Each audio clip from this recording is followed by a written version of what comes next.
Roman empire की 2 लाख फौज और सिर्फ 30,000 मुसलमान। महीनों तक दोनों कैंप आमने सामने।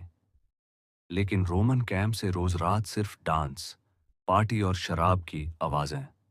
खालिद बिन वलीद रहमत अल्लाही ने फौरन समझ लिया, इस सुकून के पीछे एक बड़ी साजिश छुपी है। अचानक रोमन जनरल ने डील की गुजारिश की और एक मुस्लिम कमांडर बुलवाया। अबू उबैदा राजी अल्लाहु अन्हु ने खालिद बिन वलीद को भेजा। रोमन जनरल ने अपनी बड़ी फौज दिखाकर खालिद बिन वलीद रहमत अल्लाही को डराने की कोशिश की, मगर खालिद ने उसकी स्पीच रोककर कहा, हमारा लीडर बादशाह नहीं, खलीफा होता है।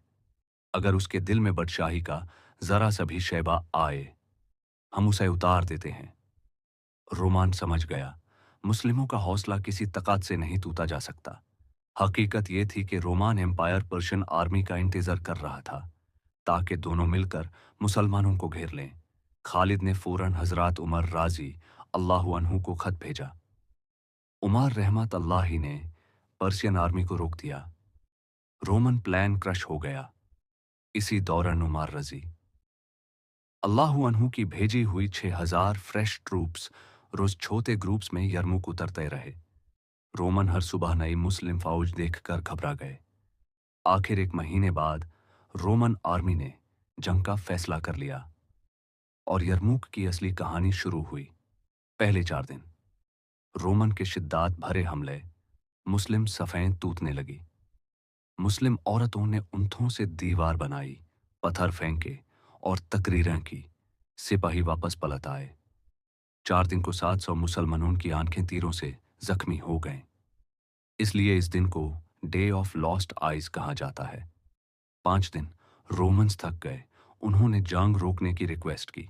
6th डे खालिद की असली स्ट्रैटेजी चमकी। एक रोमन चैंपियन को अबू उबैदा रहमत अल्लाही ने कत्ल किया। तकबीर बुलंद हुई। खालिद ने पहला फुल स्केल अटैक लॉन्च किया। रोमन लाइन टूट गई। फिर खालिद अकेले घोड़े पर पहाड़ के पीछे गए और वहां से अचानक 8,000 घुड़सवार उनके साथ निकले। यह उनकी हिडन रिजर्व कैवलरी थी। राइट फ्लैंक से उन्होंने रोमन एम्पायर को कुचल दिया। रोमान लोग भगते भगते यरमुक के पुल पर पहुंचे, मगर पुल पर पहले से मुस्लिम फौज मौजूद थी। उनका रास्ता बांड हो गया। जनरल वहान हालक हो गया। रोमान एम्पायर की लश्कर ताबा हो गई। यरमुक ने नक्शा बदल दिया। रोम की हुकूमत शम से